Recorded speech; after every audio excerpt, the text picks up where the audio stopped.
बहुत समय पहले की बात है। माधवपुर नामक गांव में एक गरीब किसान अपनी बूढ़ी अम्मा के साथ रहा करता था। उसके पास एक छोटी सी जमीन थी जो कि बंजर हो चुकी थी। फिर भी वह दिन रात उस पर मेहनत करता था। मोहन बहुत ही मेहनती और ईमानदार था।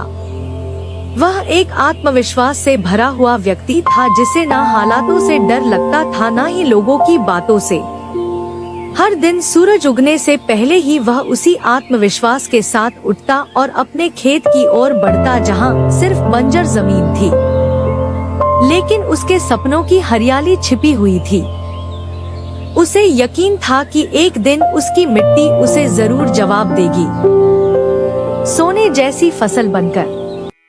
ओ बेटा मोहन, तेरे लिए मैंने जमींदार से बात कर ली है।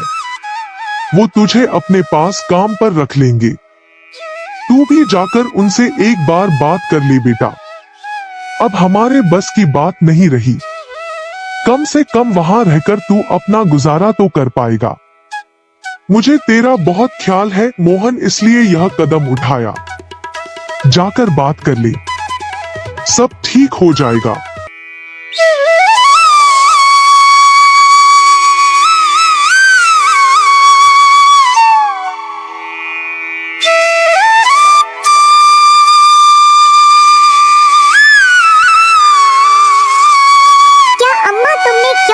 वहाँ मैं नहीं जाऊंगा। हमारा खुद का खेत है तो मैं दूसरों के पास क्यों काम करने जाऊं?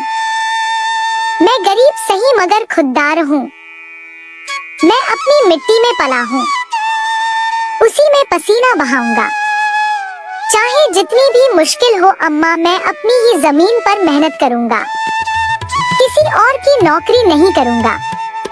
अरे मोहन, उस बंजर जमीन में क्या उगाएगा तू? वो जमीन अब बिल्कुल बेकार हो गई है बेटा। ना उसमें नमी बची है ना जान।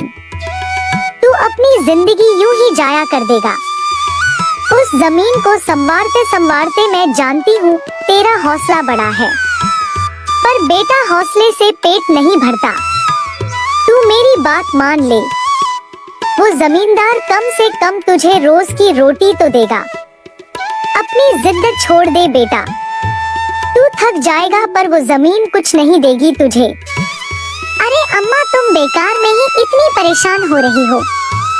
देखना, एक दिन मैं उसी जमीन से सोना निकालूंगा। यह जमीन ही हमारी सबसे बड़ी ताकत बनेगी। मोहन खेत में काम कर ही रहा था कि तभी वहाँ पर एक आदमी आकर बोला, अरे मोहन भैया, आपको भी मानना पड़ेगा। आप फिर से इस बंजर जमीन पर मेहनत कर रहे हैं। अरे मंगेश भैया, अब क्या करें? जमीन हमसे ज्यादा मेहनत करवा रही है, पर क्या करें? धरती तो माँ समान होती है, जैसा वह चाहे वैसा ही करना पड़ता है। कभी सख्त हो जाती है, कभी चुपचाप सब सह लेती है, कभी बीज को छुपा लेती है तो कभी उसे जीवन दे देती है। हम तो बस उसके बच्चे हैं जो उसके हर रंग को अपनाना जानते हैं। थक तो जाते हैं भैया, पर जब मिट्टी की खुशबू आती है ना तो सारी थकान उतर जाती है। उम्मीद है यह माँ हमें खाली हाथ नहीं लौटाएगी। बस थोड़ा और सब्र, थोड़ा और विश्वास। आप जैसा मूर्ख तो मैंने आज तक नहीं देखा भैया। क्या सोचते हो आप?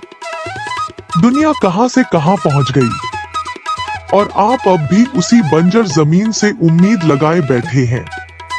मोहन के पास उस आदमी की बातों का कोई जवाब नहीं था।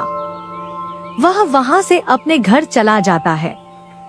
जब दोपहर को मोहन थक हार कर घर पहुंचता है तो देखता है कि माँ बुझे हुए चूल्हे के पास चुपचाप बैठी है।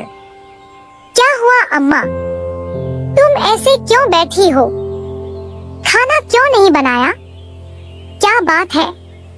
बेटा, चूल्हा जलाने के लिए लकड़ियाँ नहीं है, इसीलिए चूल्हा कैसे जलेगा?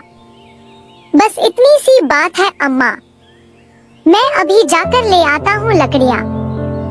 मोहन लकड़ियाँ लाने जंगल चला